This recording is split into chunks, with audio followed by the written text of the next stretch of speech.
You're gonna get our soy sauce and Worcestershire sauce, so you're gonna get some of that tang that's gonna hit your tongue about the same time the salt does. That heightens all the flavors in it. It's not just the campfire smoke, it's that gun smoke. You sound like you're describing a fine wine. It's a fine meat. It's a fine jerky. Yes, a fine jerky. In this case, bison jerky, crafted by Colorado Springs bison rancher Peter Pop. Once the snack food of last resort, purchased with a tank of gas, jerky is shedding its plastic wrapper and its junk food status.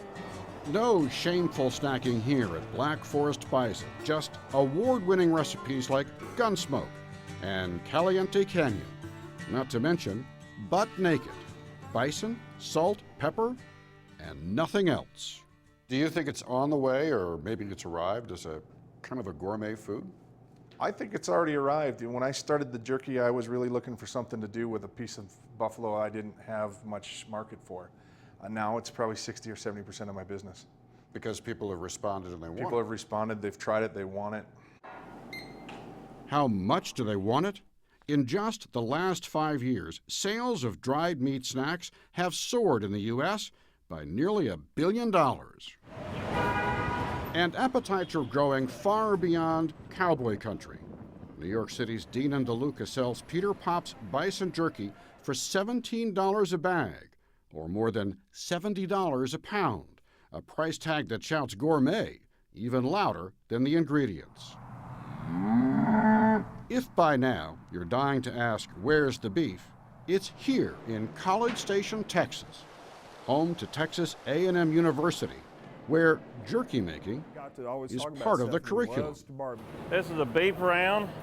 We'll take this and bone it out. When you start out with 100 pounds of these lean pieces, well, you'll only end up with about 33 pounds of jerky.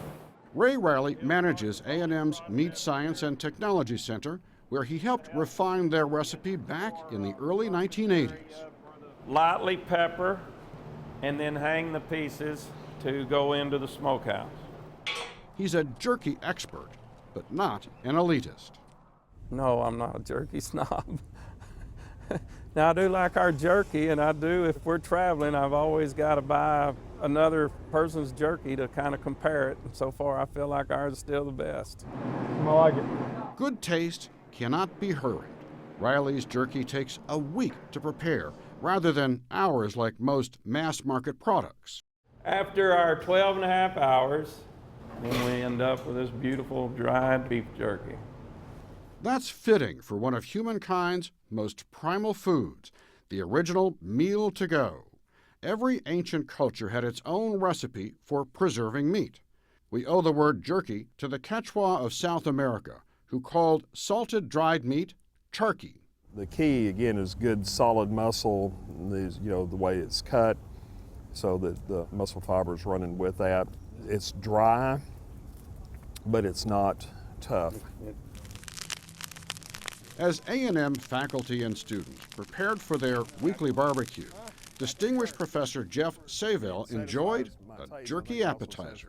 To me, I like doing it more like that. Instead of taking a big piece of jerky and trying to tear across, I like kind of taking these small pieces.